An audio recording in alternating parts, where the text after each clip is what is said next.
Listen, we are thrilled to be back in our AM Buffalo kitchen. For sure is going to be the busiest season for Eggland's Best Eggs, and that is moving into the Easter season. Yes. Jeannette Kreher is back, and the Kreher Farms in Clarence are where these eggs are produced. So Jeannette is back with a great appetizer recipe that you can use with the crowd coming over, right? Yes, and this recipe is great. So you can double it and then freeze it. So when I make meatballs, I usually put them back into the fridge after I form them and then give them another little form and then cook them because then they turn out to be a little bit more round. Okay. So these ones I didn't. I followed the recipe and then I just put a little bit of chive at the top just to make it a little bit more green. We just celebrated St. Patrick's Day. Yeah, and these are what, I guess, Swedish meatballs, right? Swedish meatballs, yes. And I am so looking forward to spring tomorrow. And I'm really hoping that it just becomes spring tomorrow and no more snow. Right.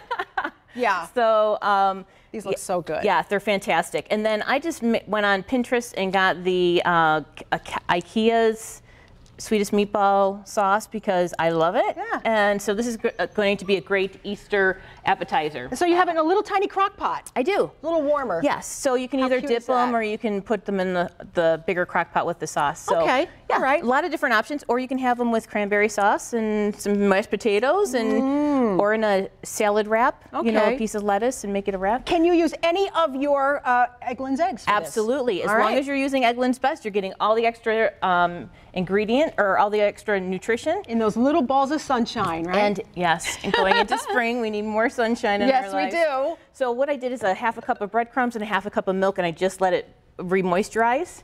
I'm going to add 1 Eggland's Best egg. Okay. Because that's all you need. Yes, they have 6 times the vitamin D, which is great for muscles and bones, and then 10 times vitamin E. So you're getting a lot of great stuff in just 1 egg. You double the omega-3s. And you have so many different kinds of eggs that people, if they're looking for cage-free, if they're looking for a brown egg, if they're looking for, you know, all the different sizes that you have so many different varieties. You know, everybody wants something different, which is great. So that's what we do, is we try to base everything on the consumer's preference.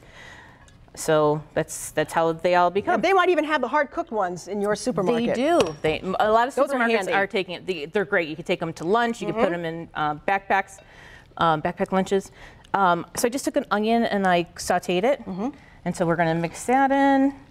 And then we're going to mix the 1.5 pounds of beef in. Okay. So I usually use venison because I have access to venison. Ah, yes. So it's less fat. Sure. So it's really good for you. So this is a blend because for meatballs you do need a little fat. And as you can see, I normally don't wear gloves, but gloves are great for this kind of. Right. So you can mix, I love that because a lot of people do have venison in the freezer right now. Oh, yes. So you can mix that with a little beef for a little bit of that fat and then go ahead and it's going to be a delicious recipe when you're done. Exactly. Because I love everything in it. Yes. And then we're going to add a little bit of cumin, salt and pepper, about a quarter of a teaspoon of each. And we're just going to mix this really well, start forming the meatballs, and then heat up the pan again. Okay, so you're gonna put these in a saute pan? Yes. Okay.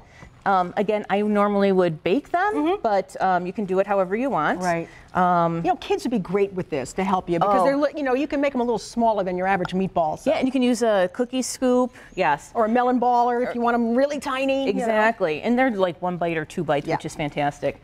But you know, the eggs are great. The Eggland's Best eggs are great in here because they have the lower fat. They have all the vitamins and nutrients. So you're getting all of that even if you're eating red meat, because I know a lot of people don't eat red meat.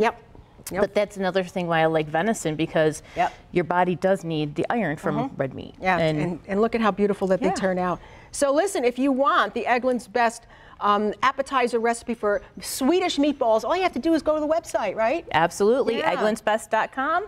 Swedish meatballs in the recipe section, and you will find this recipe and many, many more. Yeah, and like you said, you can double and triple this recipe, put them in a crock pot, get your sauce on the side, and you've got an appetizer that works all day. Yes, exactly. And it only takes a couple minutes, so if you triple this recipe, you can throw them in the freezer for another day. Yeah, I like it. Watching the Mac, right? Watching UV. Yes. Exactly, go UV. Got so many good things coming, and with spring coming, I like your little chives on top. Yes, just a little more color. I love that. Jeannette, thank you so much. Thank you so much.